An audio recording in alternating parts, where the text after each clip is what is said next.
Park rangers will tell you the woods are dangerous, but they never tell you why.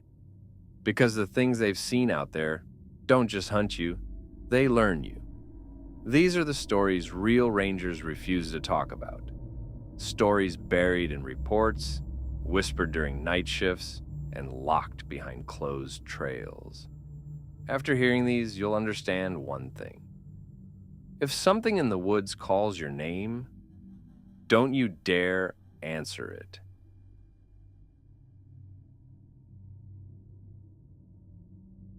I've been a park ranger at Great Smoky Mountains National Park for 7 years, and until last fall, I thought I'd seen everything. Lost hikers, bear attacks, even a guy who tried to camp inside an old service tunnel. But nothing, and I swear on my life, nothing comes close to what I saw on the old abandoned Ridgewater Trail. Most rangers won't even talk about that place. On the maps, it's still there, but for years, it's been blocked off with metal signs and thick chains. They say it washed out after a landslide in the 90s, and maybe that's partly true. But it's not the real reason we stay away. My shift that night started like any other. Cold wind, empty campground, and a strange quiet that usually means rain is coming. At about 11 p.m., dispatch called to say someone reported screaming near Ridgewater. They thought it might be a hiker who ignored the closed signs. I didn't want to go. No ranger does. But rules are rules. By the time I reached the Ridgewater gate, the woods felt wrong. The air was heavy, like the forest was holding its breath. Even the crickets were silent. I shined my flashlight down the broken trail. It was narrow, swallowed by black trees that leaned inward like they wanted to hide whatever was deeper inside. "Hello?" I yelled. "Park ranger! If you're hurt, call out!" No answer. I forced myself deeper. Every step felt like it took effort, like walking in the waist-high water. After 10 minutes, I smelled something rotten, wet meat mixed with old leaves. I gagged, covered my mouth, and kept moving. Then I found the first thing. It was a boot, brown leather still tied, sitting beside the trail. The weird part was the foot was still inside it, just the foot. Clean cut, no blood around it like it had been placed there. My stomach dropped, and I radioed for backup. But all I got was static. Thick, buzzing static. I turned the radio off, no point wasting battery. The screaming came again, not far this time. A sharp, fast cry like someone yelling while running. I jogged toward the sound, my flashlight bouncing off trees and broken branches. Then I found the man. He was pinned against a tree, but not by rope. Something long and black, like a root, was wrapped around his chest and throat. His eyes were open, his mouth stretched in a frozen scream. His neck was twisted almost all the way around. I stumbled back and nearly dropped my light. I know the woods. I know what roots look like. This wasn't that. It pulsed. It moved. Before I could react, the root slithered upward, retreating into the dark top of the tree above him. I pointed the light up, but saw nothing except leaves shaking like something huge had just climbed through them. I tried the radio again, static.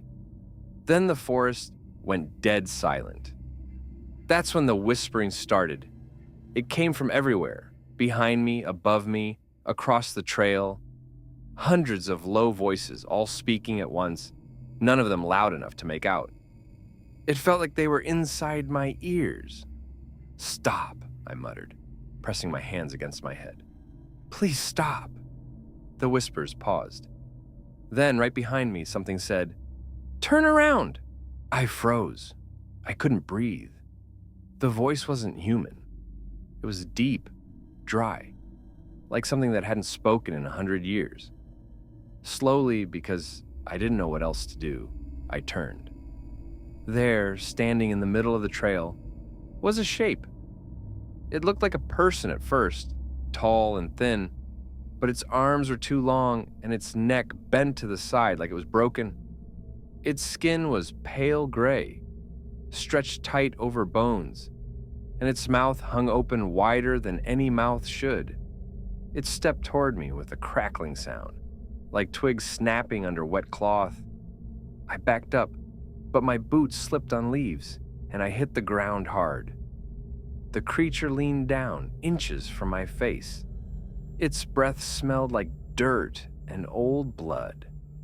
Then it smiled. Not with its mouth, with its eyes. They pulled back, widening, stretching the skin until it tore at the corners, thin red lines dripping down its cheeks. I kicked at it, scrambling to my feet, and sprinted down the trail. The whispers erupted again, louder now, chasing me like a roaring wind. I didn't look back.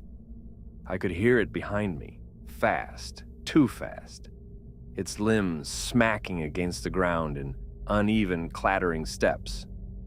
When I reached the gate, I dove into my truck and peeled out so fast I almost hit a tree. I didn't stop driving until I reached the ranger station. When backup arrived, the body was gone. The boot was gone. Everything was gone. The trail looked untouched, like nothing had happened at all. They told me stress can make you imagine things. Long shifts, lack of sleep. But here's what they don't know. 2 nights later, I checked the station cameras. At 3:14 a.m., right outside my window, something tall and thin walked past the lot. The footage glitched when it moved, but for one frame, one single frame, I saw its face. It wasn't looking at the camera. It was looking up at my room and smiling.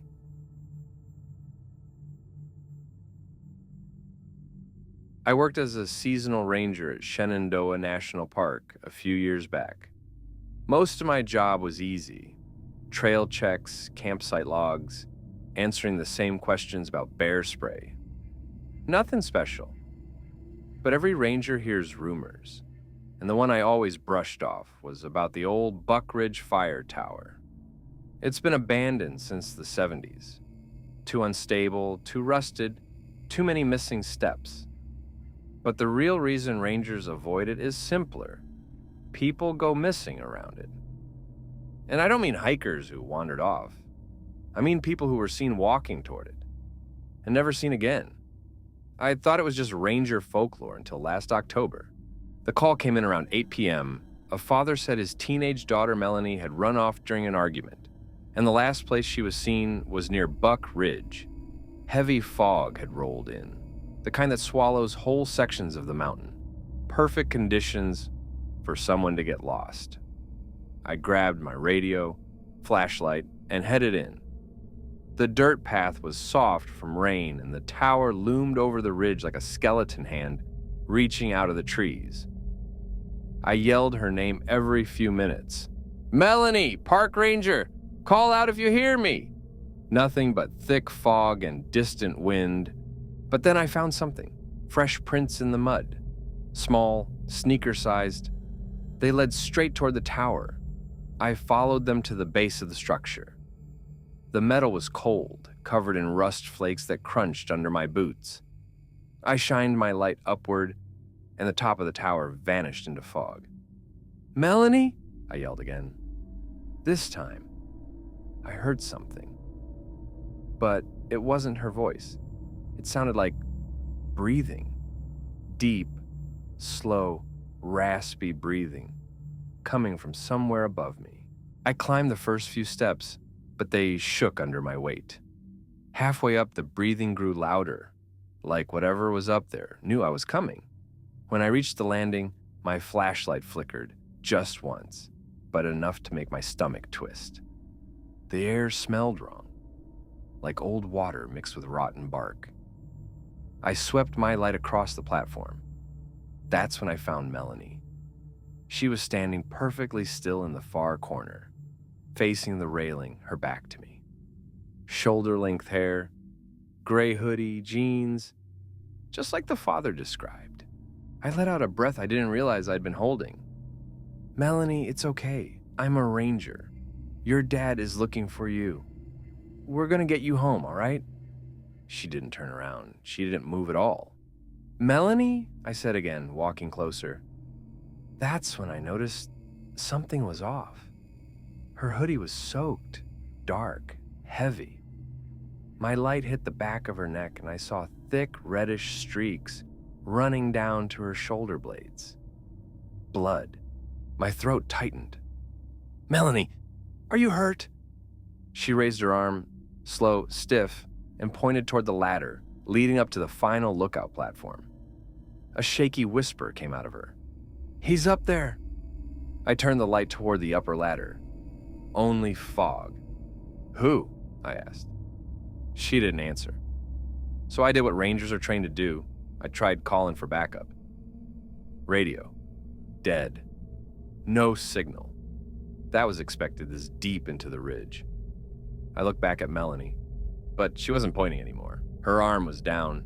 Her head was turning slowly, too slowly. When she finally faced me, I stumbled backwards so hard I hit the railing. Her eyes were wrong.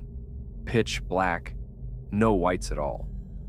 Her jaw hung open wider than it should, like it was unhinged. And blood, fresh blood, poured down her chin even though I couldn't see a wound. She took a step toward me, then another. Her feet dragged like they didn't belong to her. I held out my hands. "Melanie, stop. Just stop. Let me help you." She whispered something, but her mouth barely moved. "He wants your light." I didn't wait to understand that. I bolted down the stairs, nearly slipping on the wet metal. Halfway down, the tower started shaking, just slightly, but enough to feel like something heavy was climbing up the supports. I aimed my light below. Something crawled out from under the tower.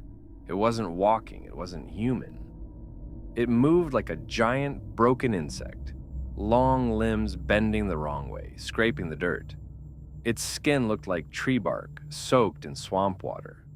Where its face should have been, there was a hollow split that opened and closed like a giant mouth. And when the beam of my flashlight touched it, it screamed, a horrible, shrill sound that made my legs go weak. That's when Melanie's voice echoed from above. "Turn it off before he takes it." I didn't listen. I ran. Branches smacked my face. Mud splattered my uniform, and the whole time, I could hear that thing dragging itself behind me. Fast. Faster than it should have been able to move. When I finally reached the service road, another ranger truck was pulling in. I flagged them down, screaming for them to go. "Go, go!" But when I turned around, nothing was there. No creature, no sounds. Just the quiet ridge and the fog settling again. They searched the tower. No Melanie, no blood, no prints, no sign she was ever there. But here's what keeps me up at night. The next morning, when I opened my locker, my flashlight was sitting on top of my folded uniform. I hadn't put it there. On the side of it, carved into the metal, were two words: HESEES.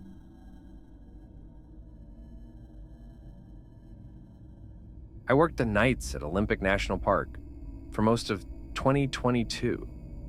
If you know anything about that place, you know the forest feels older than anything humans built. The trees lean over the roads like they're listening. The moss grows so thick it swallows sound. People joke that the woods there remember things, but I swear to God, something in those woods does more than remember. It copies. It started on a foggy Tuesday night when another ranger, Ellis, didn't show up for radio check-in. He was supposed to be clearing a section near the Hoh Rainforest, just a simple walkthrough to check storm damage. I figured he dropped his radio or killed the battery again. I drove out to find him. The deeper I got, the thicker the fog turned, so dense my headlights pushed against it like a wall. Every few seconds, I thought I saw silhouettes crossing the road, but nothing was ever there when I slowed down. At the trailhead, Ellis's truck sat with the driver door open, engine off, lights off, keys still in the ignition. But his radio was on the passenger seat, mud smeared across the speaker. I picked it up. It was warm. "Ellis," I called out. "It's Mark. If you can hear me, shout." Only the soft drip of water hitting leaves answered. I followed the trail with my flashlight, but it wasn't long before I found something that made my stomach twist. Footprints, 2 sets. One was Ellis's boots, same tread pattern, same spacing. But the other set looked exactly the same. Every detail identical. Same depth, same stride. Like someone was walking beside him wearing cloned boots. I kept moving, though I felt the hairs on the back of my neck rising. The quiet was wrong. I've worked forests my whole life. Even at night you hear something. A bird, a branch break, wind moving through needles. This trail had nothing. No noise, no wind, no life. Just the heavy drip of water and my own breathing. After about 10 minutes, I heard a voice. "Mark, over here!" It was Ellis. His voice. Clear, normal. Coming from somewhere off the trail. I rushed toward it. "Ellis, keep talking!" He did. "Yeah, right here. Watch your step." I fell. Think I broke my ankle. But something about the voice felt wrong. Not the words. The tone. Too flat. No pain. No background noise. Like someone reading a script. I reached a clearing and stopped so fast I slid in the mud. Ellis was standing there. But he wasn't hurt. He wasn't struggling. He wasn't even dirty. He just stood perfectly still, arms at his sides, facing away from me. "Ellis?" I said. He didn't turn. I stepped closer and tapped my flashlight against his shoulder. He didn't flinch. When he finally turned around, his face was blank. No emotion at all. His eyes didn't look at me. They looked past me, like he was trying to remember how focusing worked. Then he spoke again, but his lips didn't move. "Mark, over here!" The same shout as before, same tone, same volume. The voice came from somewhere deeper in the woods. Realizing it wasn't him speaking made something snap inside my chest. I backed away slowly. "Ellis, talk to me," I said. But the thing wearing his face didn't answer. It tilted its head like a dog hearing a whistle. Then its jaw opened. Way too far. So far the skin split beneath each ear. Black fluid dripped down its shirt. I ran. Branches whipped my face. Mud sucked at my boots. And every few seconds I heard that same shout behind me. "Mark, over here! Mark, over here! Mark, over here!" The exact same tone every time, like a recording on repeat. I burst back onto the main trail and stopped only long enough to catch my breath. That's when I saw another pair of footprints beside mine. Identical to my boots, exactly identical. Same spacing, same weight press, same direction. Something was following me. Something that moved just like me. I took off again. When I reached the parking lot, I saw 2 shapes standing near my truck. One was Ellis. The real one, I could tell by the way he was leaning on his knee, breathing hard, covered in dirt. He looked half dead from exhaustion. The other shape was him again, clean, still, motionless. The copy took a step toward me, then another. Ellis screamed, "Get in the truck! Don't let it hear you!" I threw myself into the cab and locked the doors. Ellis dove in the passenger side, slamming it shut. The copy just stood there, watching us, studying us. Its head twitched, like it was trying to understand the movement. Then its mouth stretched open again, and it shouted in my own voice this time, "Ellis, over here."